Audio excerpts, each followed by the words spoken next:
Hello guys, and welcome back to another cold episode. On today's episode, we are talking about the best decks post-ban list in Yu-Gi-Oh! Master Duel. Now, if you don't know, Master Duel had a massive ban list, and a quick thing to note, Dragon Link got absolutely neutered, Pearly is basically non-existent, at least at the moment. We're probably going to get new cards for them.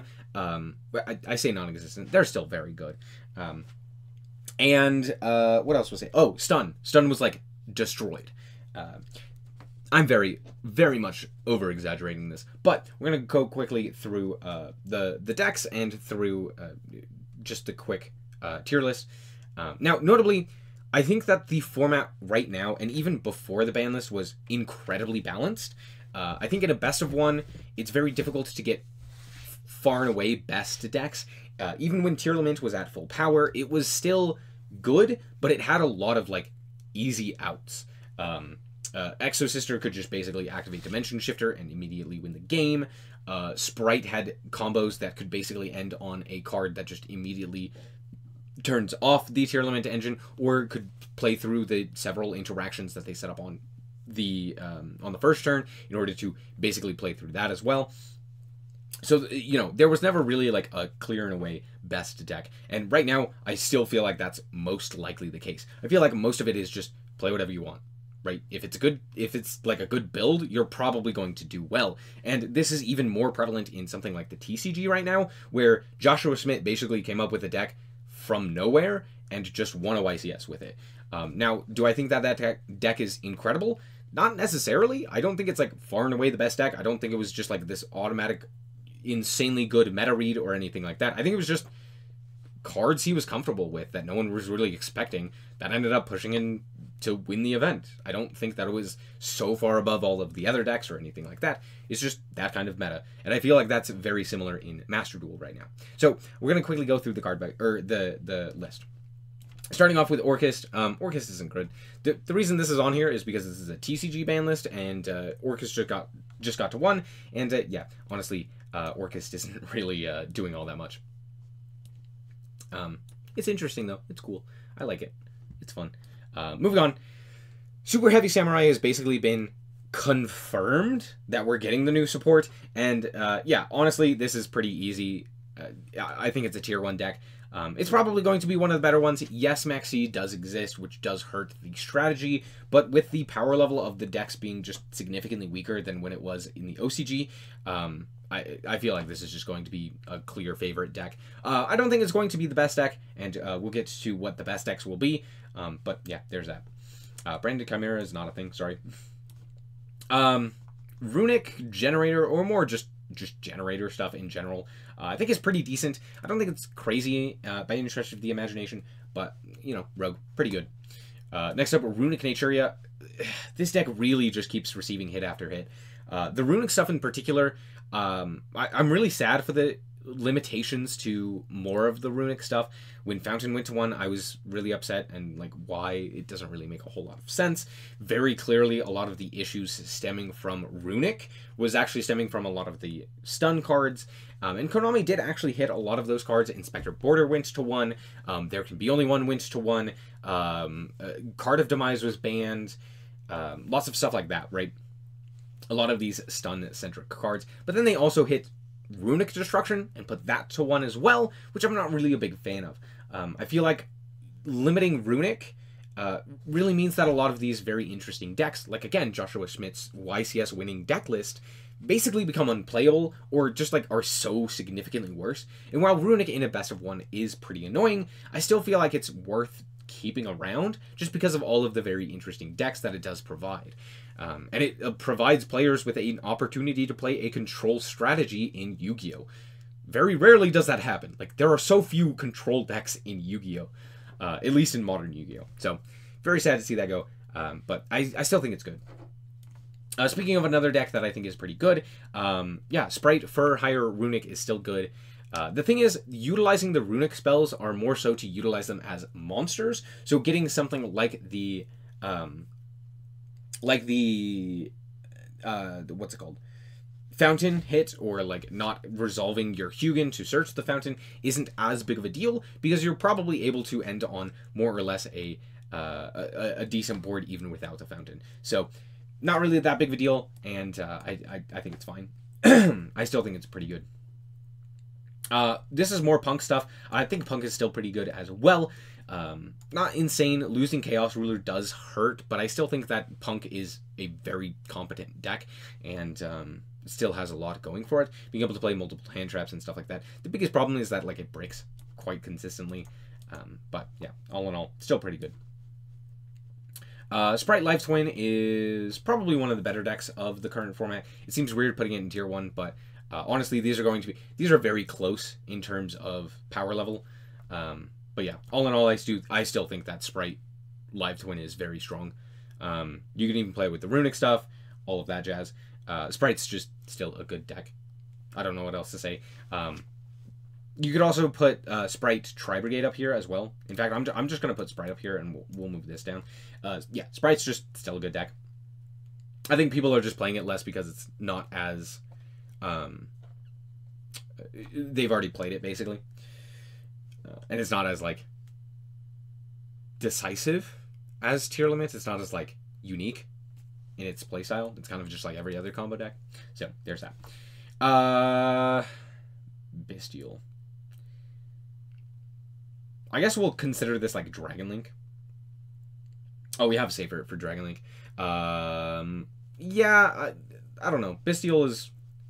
I don't know what to really consider Bystial. We also have, like, a Bystial Runic deck. This could, I guess, be, like, Bystial Synchro, which is, like, a fine deck. I think its end boards are theoretically strong, but it kind of dies to Bystials, oddly enough. It also dies to a lot of other things as well. There's lots of hand traps that interact favorably against that deck, which really causes issues, because oftentimes your hand can be like one hand trap away from destruction. It also doesn't play well into Maxi, so there's that. As for Bystial Runic, yeah, with the Runic hits, I don't see this deck doing much. Tri-Brigade, again, Tri-Brigade Sprite's pretty good, so we're going to put it up here in Tier 1. These two are kind of the same, kind of same notion, right? Trap Tricks are, they're fine. Not insane, but they're decent. Altergeist isn't really doing much. Naturia by itself isn't really doing anything, so you just put it away in the corner. It kind of needs the runic stuff to really do anything.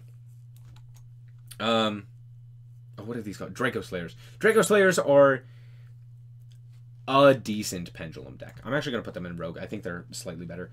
They're fine. They can end on some pretty good end boards, but they're not really doing anything too special right now. Yeah, you know, Apollosa and a few other hand traps. They're not playing hand traps, I'm lying to you. Apollosa and a few other interactions are fine for the most part, but they're not anything to write home about. Dark World's basically dead. Rika's pretty decent as well. I think a big issue with Rika is how good some of the other decks in the metagame right now are, and what specifically they do to interact. Things like Labyrinth, things like Branded, things like even Vanquish Soul kind of have a pretty favorable matchup against that deck because of the way that Rika specifically chooses to kind of play the game. Like, they don't have good back row removal, which is pretty important against those style of decks. And they're not great at trading, like, 1-for-1 as much. They kind of need to, like, hit big cards, and so, like, Vanquish Soul doesn't really do that. They kind of, like, all of their cards are kind of less impactful to hit. But, yeah, all in all, I still think Rika's pretty good. Maybe I'd put it higher. I don't know. I think we'll put it in Tier 3 for now. Maybe it'd go Tier 2. Actually, we'll put it Tier 2 for now.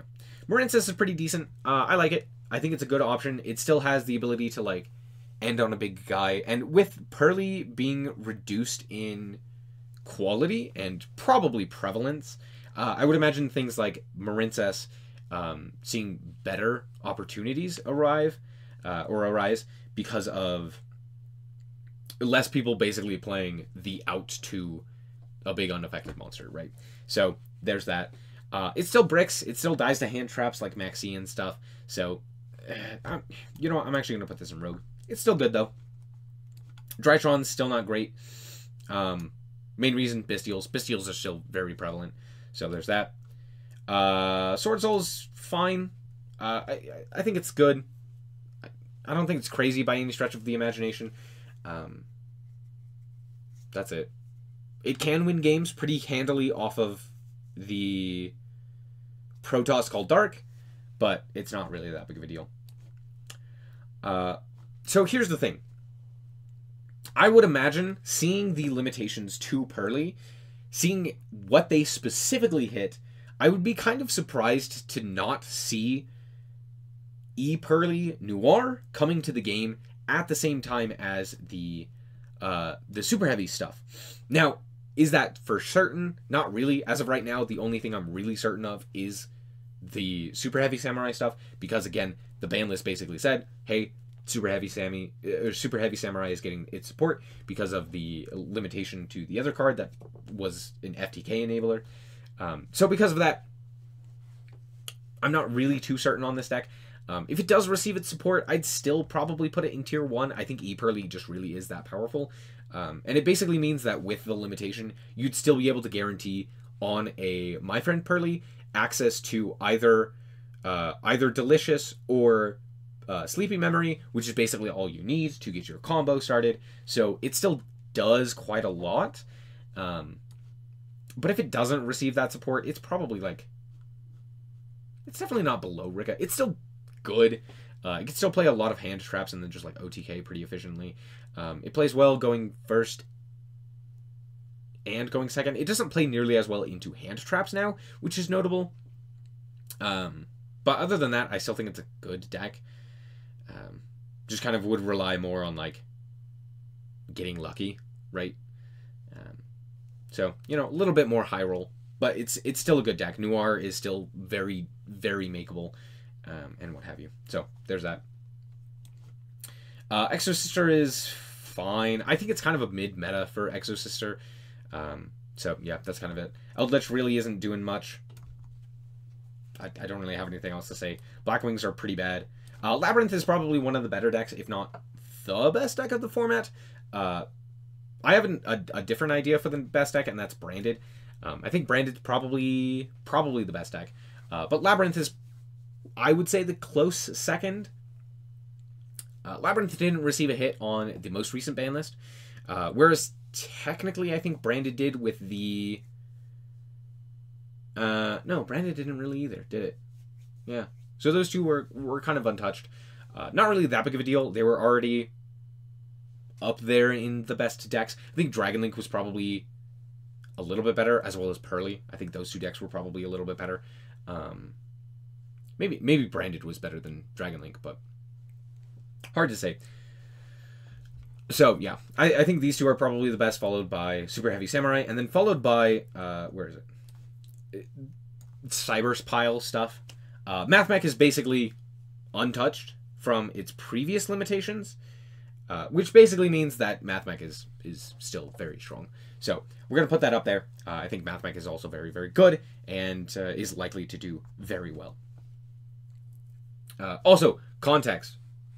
I know Context is coming in a little late, but this is specifically for the Master Duel Ranked ladder, so best of ones, things like the DC Cup, etc. Not necessarily like a tournament that would be hosted by a third party. This is Konami's game and what would be best in that style. So there you go. Dragon Link, I do think falls a little bit, but I still think it's a very good deck.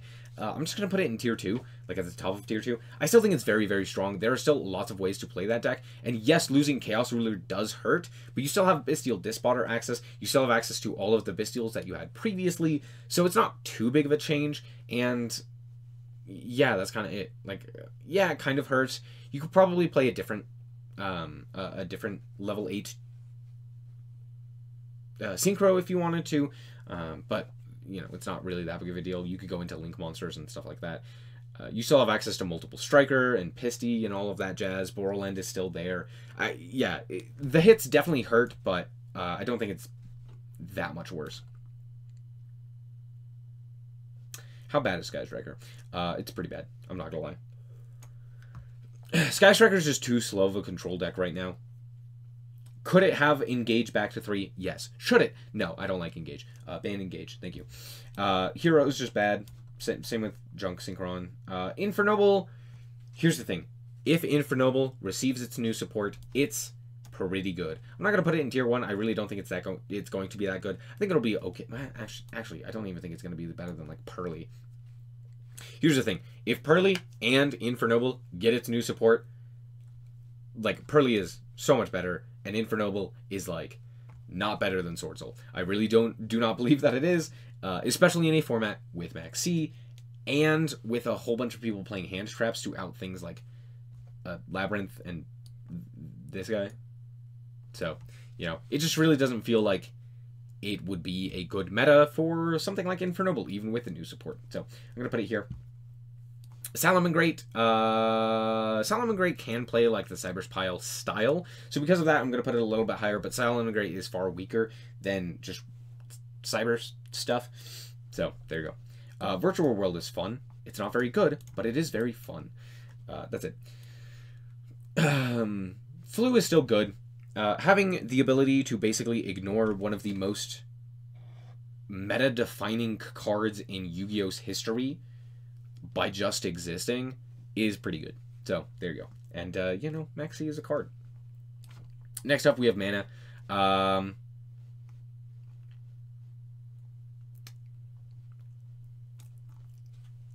Mana's missing out on a lot. If it does get the new support, again, I'd probably put it up here with Infernoble.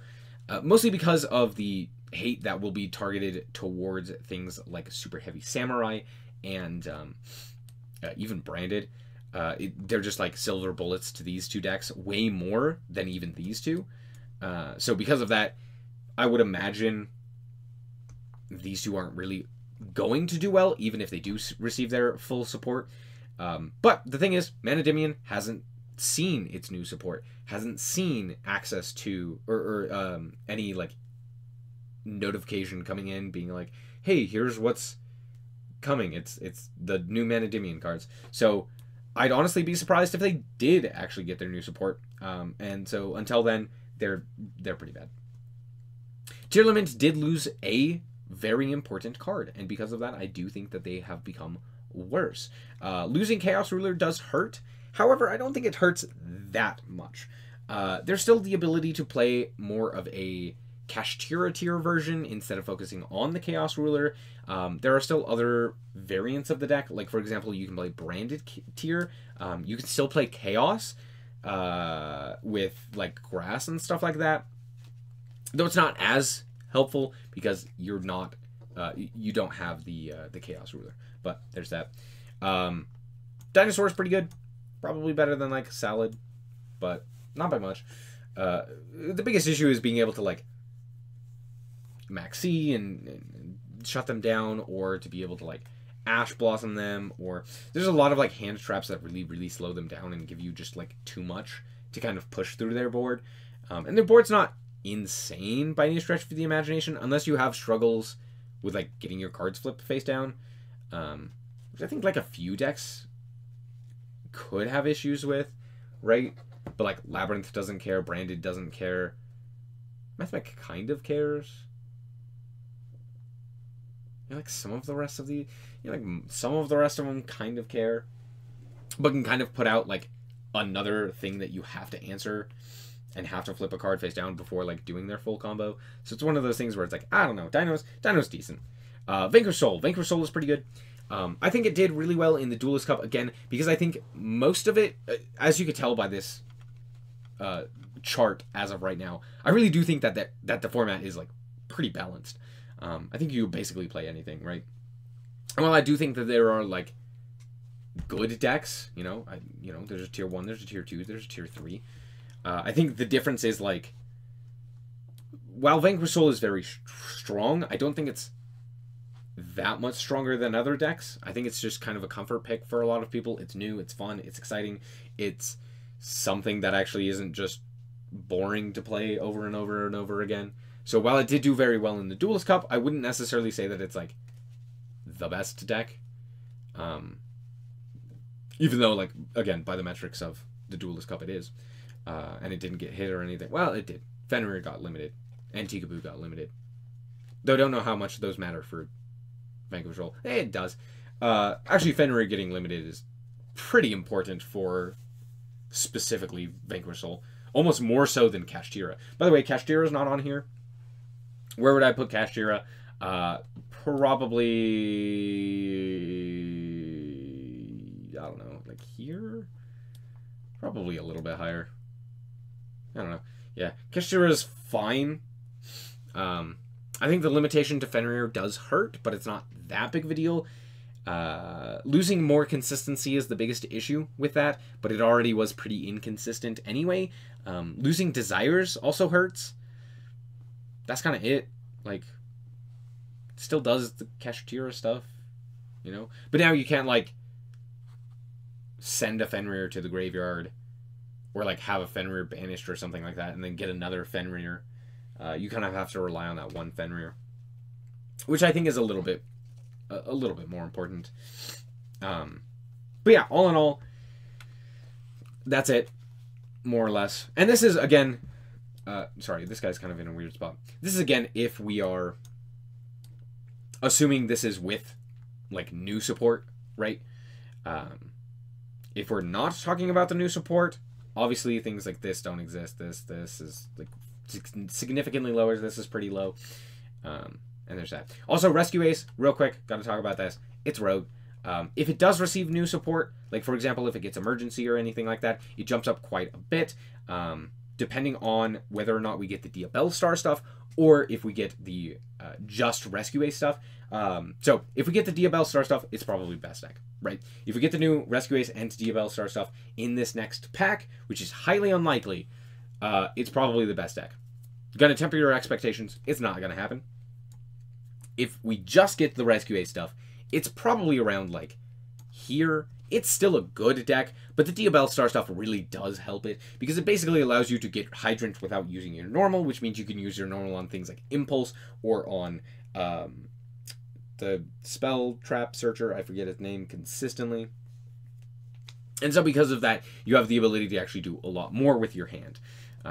But if we receive none of the support, it's like here. I don't know. It's so bad. It's actually probably even lower. It's like here. Okay, it's not that bad. It's not as bad as Striker. Sorry. As far as Unchained, if we were to get Unchained, obviously, again, if we get the new support, it's probably the best deck in the room. Maybe. Because it really is just that strong. I think the TCG really did showcase the strength of the Unchained stuff. Maybe not best deck in the room. Maybe it's like here or something. But again, maybe if we don't get the new support, it's down here. It's chilling. Same with Fire King. Same with all of this stuff. So there you go. Hopefully this made sense and gives you a clear understanding, or at least a basic understanding of what the best decks are going to be. So yeah, thank you guys so much for watching. I hope that you guys did indeed enjoy. If you did, a like is very much appreciated. And if you want to check out more content like this, as well as more Yu-Gi-Oh!, then just be sure to subscribe. And really thank you guys so much for watching. And remember to always stay frosty. Bye-bye. Shout out to the Frost Guard, my members. Thank you guys so much for the support, and I hope you enjoy the content.